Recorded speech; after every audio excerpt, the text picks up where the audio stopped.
Why do 70% of Amazon sellers' new products fail? It's because they don't have a launch strategy. In today's video, I'm going to be showing you how to create a winning launch strategy for your product. And if you stay till the end, I'm also going to be showing you how to help fund your new product launch. I'm Josh Hackett, CEO and founder of EHP Consulting Group. Let's dive in.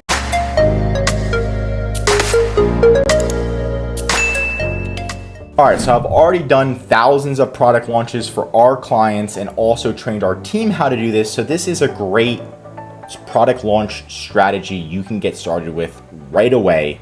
And section one is, of course, researching the competition. Don't launch a product and don't do your research, right? Understand the competition is crucial to launching a product. You can use Helium 10, Jungle Scout, AMZ Scout, all in the description, and that's going to help you see how many sales they're getting. If you're launching a new product and all your competitors are making less than $10,000 a month, I'm gonna say change products, right? Look at how much money if everybody's making a lot of money, that's a good sign. And if there's less than 10 competitors, if there's a lot of competitors, just know it's going to be very costly to run ads, and the competitors are going to try to outrank you. It's going to be difficult. So make sure you're looking at your competition. Next, I did a video recently about one of my clients. He wanted to launch a new product. It was an amazing product, right? It was a nasal irrigator, shoots water in your nose, clears up your nose if you're sick. Even if you're not sick, boom, you can breathe again instantly, and it just uses water. So great. Competitor, only like 5 competitors making around $300,000 a month. A great niche to be in. But we found out that that competitor had over 7 patents. And since they had patents, if we launched that product, we would have been a no-go. So make sure that your product doesn't violate any IP. So, do a patent search, make sure you have a trademark. If there's copyright, make sure you're not copying that. Look into that. Once you're good to go, you got that done, section 1, section 2, you're moving forward. It's going to be making sure that you have a good title, right? 190 to 200 letters is my recommendation. Look at your top 3 competitors, right? Make sure what keywords are they using that you're not using. Really go through it. And to the point, why buy from you instead of the competitor? It literally should be right in the title. Like, why is your product better? Why? If your product isn't better, what are you doing? Okay, you're gonna lose. I want you to win. This is why I'm being direct. Bullet points. You need 5 bullet points, 400 to 500 letters each. Top 3 competitors. Make them engaging and informative. Emojis are okay depending on the category. Description. Kind of going through that. Duplicates are fine, less than 20. Again, look at your title, your bullet points, your description. Make sure you're not using the same word too many times.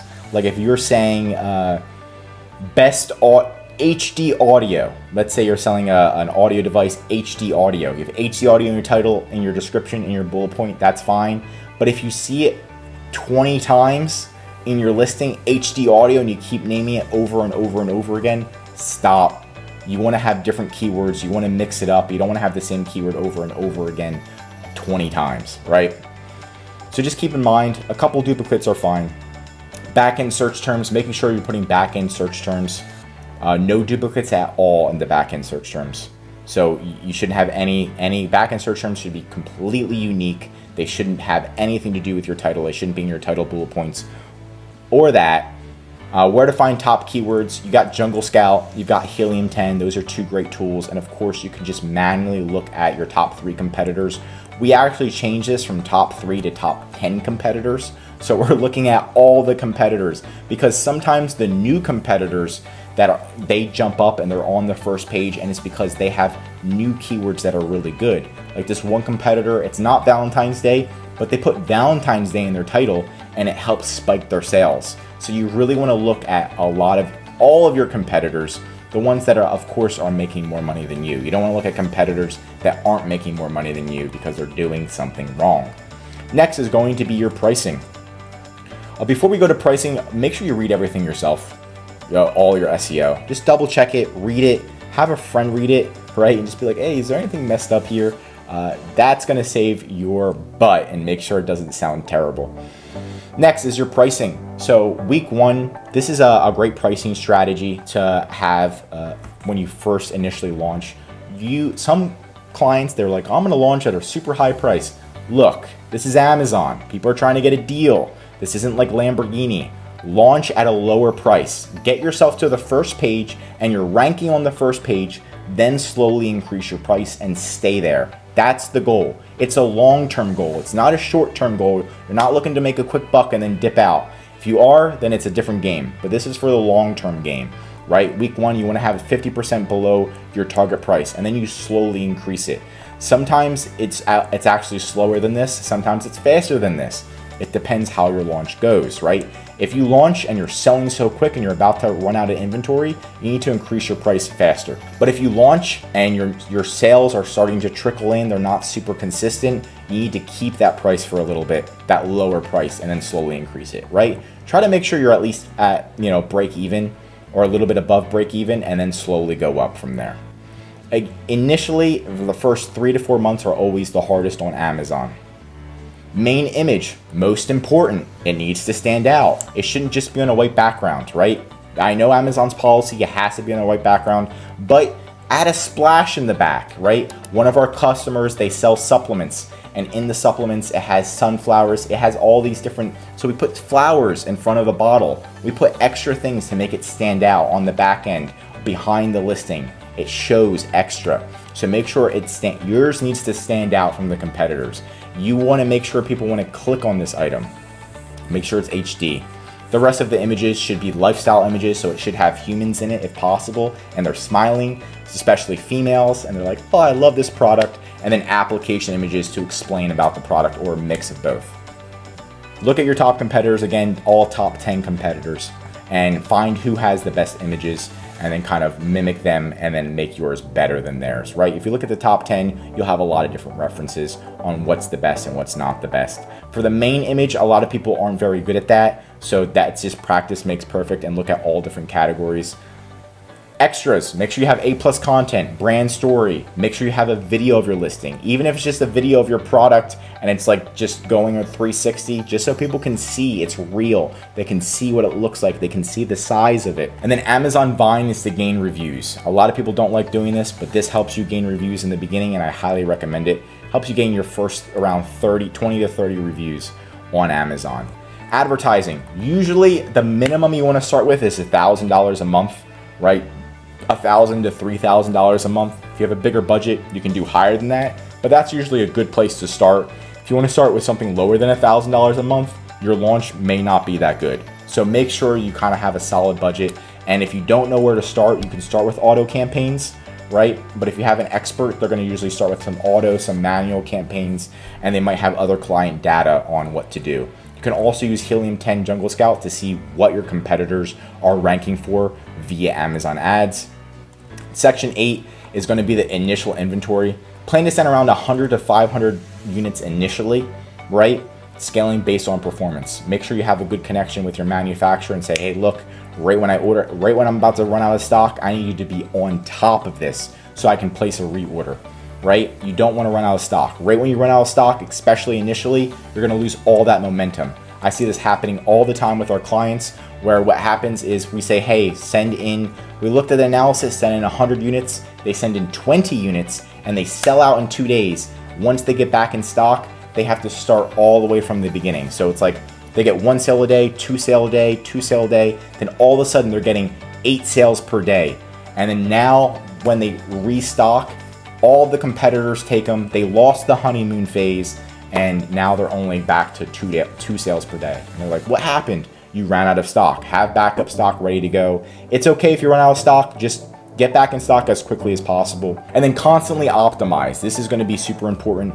I would say initially every 30 to 60 days, you want to consistently be changing your title, changing your bullet points, and then changing your description. Usually every 60 days, changing that stuff, making sure you're ranking for more keywords, re-optimizing your advertising, right? You really want to just completely be re-optimizing over and over and over again. And tracking your performance, of course, of your organic rank on Helium 10 to make sure that your keywords are sticking when you're changing them, so you don't change them too early. You don't want to change your keywords every 2 weeks, right? That's what I'm saying, 30 days minimum. and then maximum is going to be 60 days initially. And then scaling and adjustment, continue to improve your advertising strategy, and then optimize keywords. So make sure you have a checklist. Like, this is a simple checklist. It's not huge, it's not too small, it's just right. So that way you know you're doing everything right in the beginning. If you don't have a review strategy, create a review strategy, right? There's a lot of review strategies, right? Where are you falling short? Where is your listing falling short? And make sure that's in place before you officially launch your product. It's as simple as that. And thank you for staying till the end. So I do have some pro tips to help you fund your project on Amazon if you are launching a new project, right? We've got Melio. So if you did want to pay your vendor, maybe a lot of vendors only accept wire transfer or ACH transfer. They don't accept credit cards, right? It just is what it is. But you can still pay them via credit card through something called Melio. This is a very trusted platform. It works, and you can see your fees right here. Next, you've got 0 APR interest credit cards. And I want to give you a really good example of this is the American Express Blue Business Cash and the Chase Ink. These both do not have an annual fee. What you do is if you have a business, you apply for one of these cards. Just apply for one first, make sure it works. And what they do is they give you 0 APR interest in the beginning. So what that means is for the first 12, let's say they give you a $10,000 credit limit. You can spend $10,000 and you don't have to pay them back, and you won't get charged interest for 12 to 15 months, depending on the credit card. That's pretty much, you get free money for 12 to 15 months. After 12 to 15 months, you have to pay them back, or else you get charged interest like a loan. But it's like a free loan, a free amount of money. Here's $10,000. Pay me back in 15 months. That's it. No extras, and it doesn't show up on your personal credit report each month.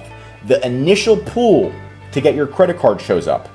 But on personal credit cards, if you know credit, every single month they're like, they have a balance of $10,000 and your credit goes to crap. With business credit cards for American Express and Chase, they don't tell your personal credit bureau, which means that if you have a $10,000 balance, your personal credit is just fine and you're good to go. So this is a great way of getting money, especially with initially in business. Don't go out and get a loan and you have an interest. This is 0 interest for 12 to 15 months. Just make sure you have a backup to pay these off in 12 to 15 months and make sure you're responsible. But this is a great way for businesses to start on almost no money. Just make sure, again, you have a backup plan in 12 to 15 months, but it gives you a lot of time to have free money. I hope this helps you in your Amazon journey. If you did learn something new, please do drop a like. And if you're an Amazon seller or soon to be another multi-million-dollar Amazon seller, drop a subscribe below, because our channel is going to help you with a lot of great content in the future in your Amazon journey. And of course, if you need help selling on Amazon, contact EHP Consulting Group for more. Signing out, Josh Hackett.